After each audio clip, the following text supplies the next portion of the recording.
Man, you know I had to just make that little trolling video, you know, because this is what all I've been seeing, on social media. So I was like, you know what, I'm going to troll a little bit. You know what I'm saying? I'm gonna do it from the other fan base perspective. You know what I'm saying? But y'all crazy. Like, it's mind-blowing to me. I'm going to go back to the year. I ain't going to go back to 2020. But, because think about it. Every year, Georgia, matter of fact, I'm going to go to 2020, Like 2020, Jamie Newman opted out. You know what I'm saying? Jamie Newman opted out literally like 3 weeks before the season. He taking up all the first string reps, basically. He opts out. At the season, we doing math. They work out. Stetson Bennett, he worked out for a while. JT Daniels wasn't even ready to play. He was still, healing.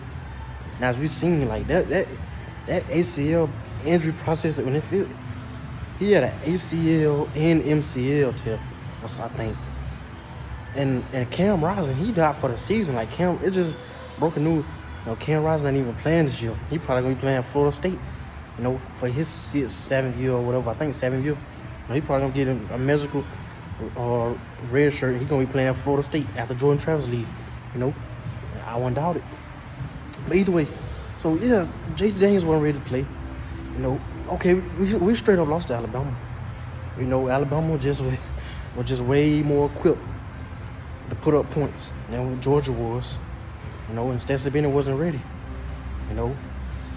The Florida game, we had a lot of injuries, But at the end of the day, at the time, when the game was, in the game, I was making excuses, I ain't gonna lie, But then I thought about it after the game went on, and after the game, I was like, Georgia beat themselves versus Florida. Florida played a good game, But at the end of the day, Georgia had multiple chances to win that game. Like, even without, really, Richard LeCounte got in a motorcycle accident, Right after the Kentucky game, he got in an accident. He missed the rest of the year, basically. He got in like one play versus Cincinnati, I think. That was it. But, but dude, Jordan Davis didn't play. He had a fractured elbow. He didn't play. Jordan Pickens didn't play versus Florida. Where Marcus Roman-Jessamine, he fractured his ankle on the same play. Stetson Bennett, tore a joint in his shoulder. Georgia went up 14-0 versus Florida. Had a chance to win. They could have very well put the game away. Even with all these players not even playing, they could have put the game away. They didn't. They let Florida come back and win the game.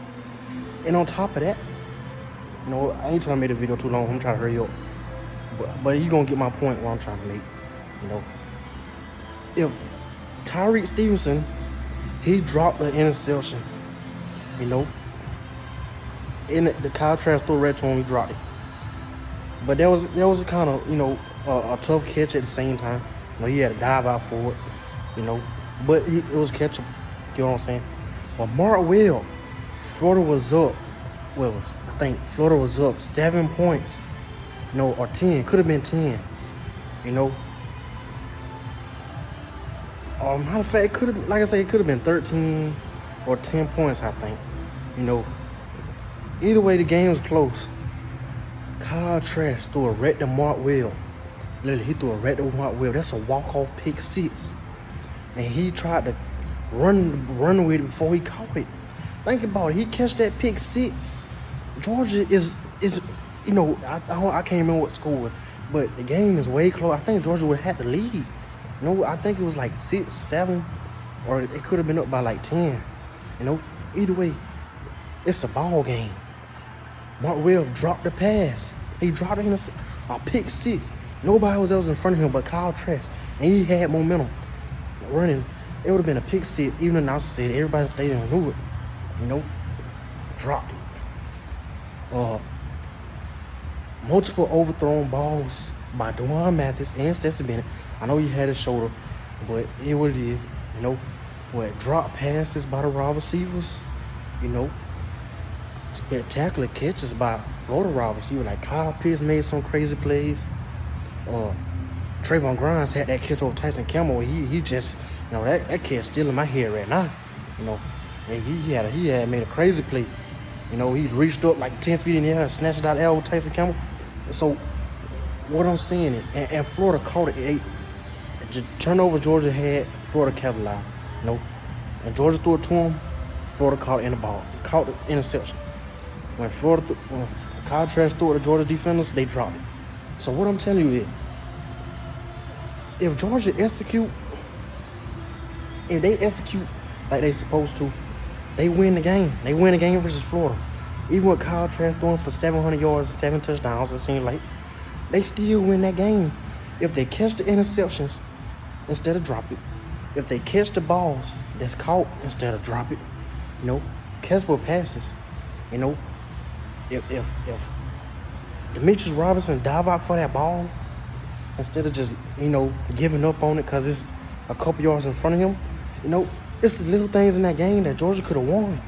You know, even with the injuries we had, and Stetson Bennett's shoulder messed up, he couldn't hit the side of a barn, and Dwan Mathis, you know, basically, you know what he was doing, you know what I'm saying? Georgia still could have won that game. The Mark Webb catches that interception. That was a gimme. And Kyle Trask completely didn't even see him. You know, more of the story, Georgia had a chance to win that game, but they got blown out. You know, they got beat by W, I think it was 16 points. You know, but they had multiple chances to win that game. They didn't. 2021, George Pickens tears his ACL. You know, they season over. All I seen on Instagram and YouTube, Georgia's season is over. You know, George Pickens, he was the only option at wide receiver. No way they win the national championship without him. And everybody had Oklahoma, Alabama, Ohio State, and Clemson ahead of Georgia. You know what I'm saying? Everybody was like talking about Oklahoma this, Alabama that. You know, C.J. Stroud and, you know, Bryce Young, Spencer Rattler, DJ Oklahoma. You know, all of them wanted Georgia. You know, because George Pickens was hurt. Guess who stepped up? A.D. Mitchell. And eventually Brock Bowers. Brock Bowers became a top 10 player as a true freshman. You know what I'm saying? And think about it, JT Daniels, he have a real injury, and Stetson Bennett has to come back in and play. You know, fast forward, the Florida game, Adam Anderson, who's going to be a top 10 pick. You know, he gets hit with a rape case, which the Georgia defense did drop. I mean, him, Aiden Hudson, and Will Anderson had the same amount of sacks. You know, it was like week 7 or week 8, I think. Week 7, week 8, they all had the same amount of sacks. He get hit with a rape case, he done for the year. You know, George Pickens, you think George Pickens couldn't cook? He cooking in the NFL right now.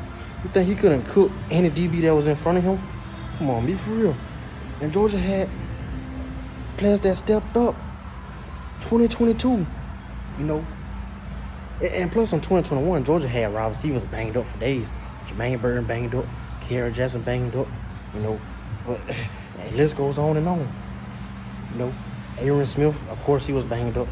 You know, 2022, Georgia, you know, A.D. Mitchell, he gets banged up at the Oregon game. He missed like the rest of the season basically. Now, he come back for the SEC championship, but he was basically a non-factor in the game. He only had like, one catch, one target. You know what I'm saying? Jermaine Burton transfers. Everybody laughed. Everybody like, Georgia, they lost their best wide receiver. You know, Jermaine Burton transfers to Bama. We still got Brock Bowers though, you know. And you know, guess what? Other players stepped up. Kenny McIntosh stepped up. You know, everybody stepped up. Stetson Bennett most definitely stepped up. You know what I'm saying? Larry McConkey, he stepped up.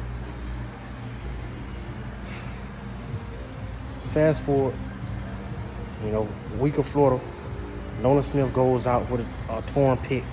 You know, right before Tennessee, all I heard, Tennessee, instead of winning by 20, they finna win by 30. You know, no way Georgia beats Tennessee without Nolan Smith, their best pass rusher, their best edge player. You know, that's all I was seeing. But like, this is a big loss for Georgia. But they don't have Nolan Smith. You know, matter of fact, we lost Jalen Carter. You know, we lost him for like 3 or 4 games after the dirty hit by Missouri player that went low on him, NCL sprain. You know, so I'm telling you this.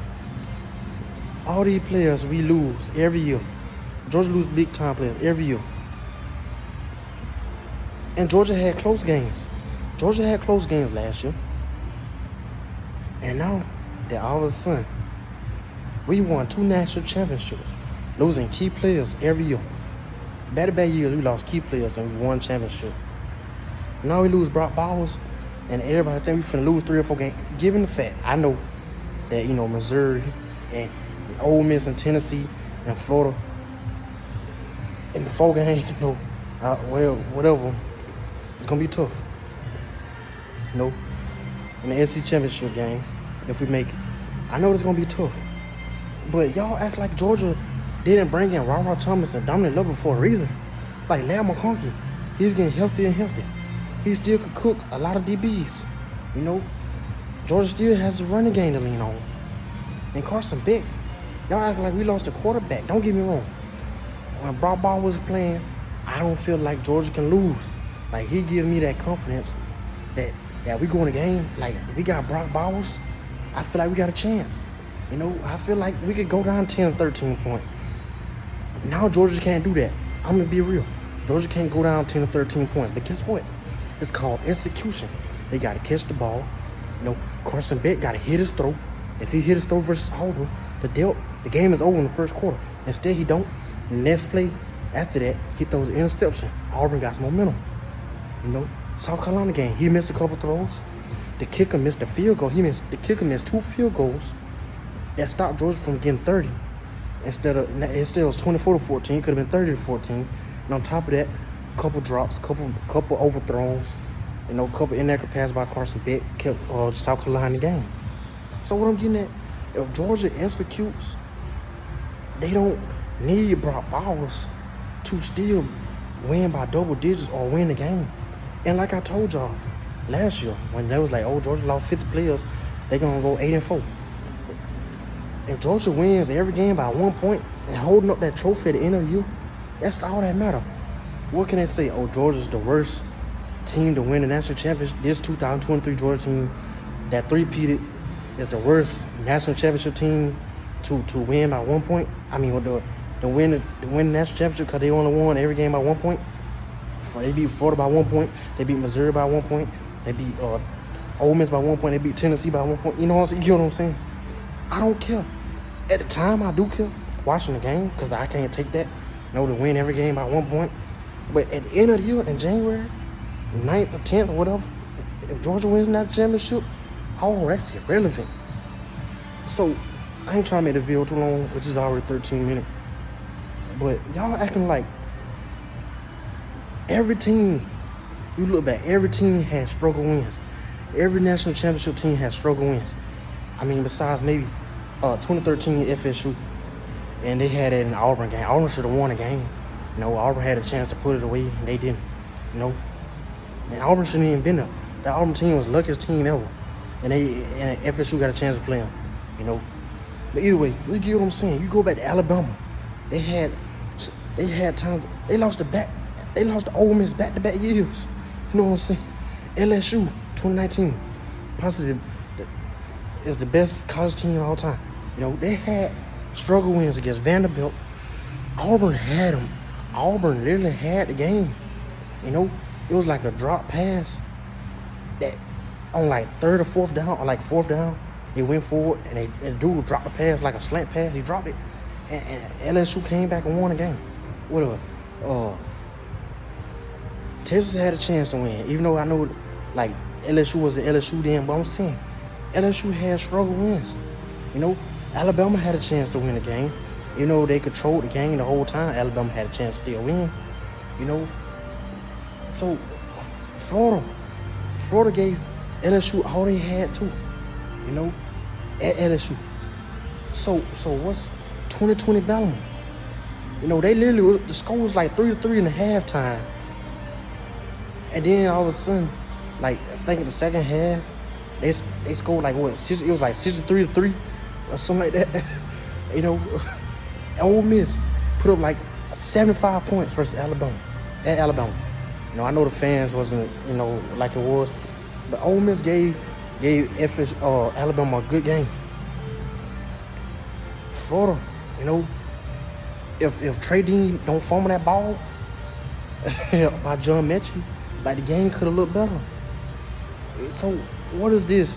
That Georgia have struggle wins against South Carolina and Auburn. They trash, you know, they suck. And now that Brock Bowers gone, they gonna lose 3 or 4 games.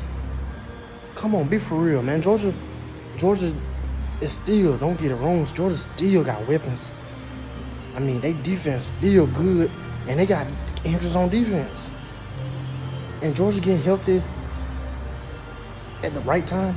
If they could just win out and make it to the SEC championship with 0 or 1 loss, what is we talking about here? Definitely of 0 loss. They got 0 losses going to the SEC championship. Y'all will all be looking stupid who was talking about Georgia was going to lose 3 or 4 games. Because guess what? Brock Bowers, if everything go well, he will most likely be back by the Tennessee, Georgia Tech, or SEC championship game. And guess what? Go Dogs, man. Like, y'all talking crazy. Georgia under Kirby was never a one-man show. It was never a one-man show. You don't think Brock Bowers can have 1,500 yards, 15 touchdowns, if Georgia wanted him to? Is he able to do it? But Georgia never did that way. Like, Georgia don't play the same players 55, 60 snaps a game. They don't do that, you know? So, Georgia was never a one-man team under Kirby Smart. This ain't the same Mark Richt team that lose 1 or 2 starters and they get beat by 30 against South Carolina, Tennessee, and, you know, Missouri and all that. This ain't the same Mark Richt teams, man. There's levels to this. Like, this ain't the same team on the Mark Richt where Georgia, like, this key play out, no, and then Georgia, you know, gets blown out. It's not like that. No, on the Kirby Smart, a key player is out. You won't even know after the game's over with because Georgia still wins the game by 10 to 17, 20 points. But this is my little rant. This video almost 20 minutes long, you know. But let me know what y'all think to a real Georgia fan. I mean, I think we're going to be okay. I know we're going to be okay. Like, it might not look as prettier, but Brock Bowers catching balls and running the back for 45, 50 yards and breaking 5 tackles, you know. But I still think this offense can still be explosive. It's just Carson Beck got to hit his throws. Aaron Smith got to catch the ball. And the other wide receivers got to catch the ball. You know, offensive line got to block. The running backs got to, you know what I'm saying, do their job. The defense definitely got to do their job. Like, Georgia's going to be fine, man. Just watch.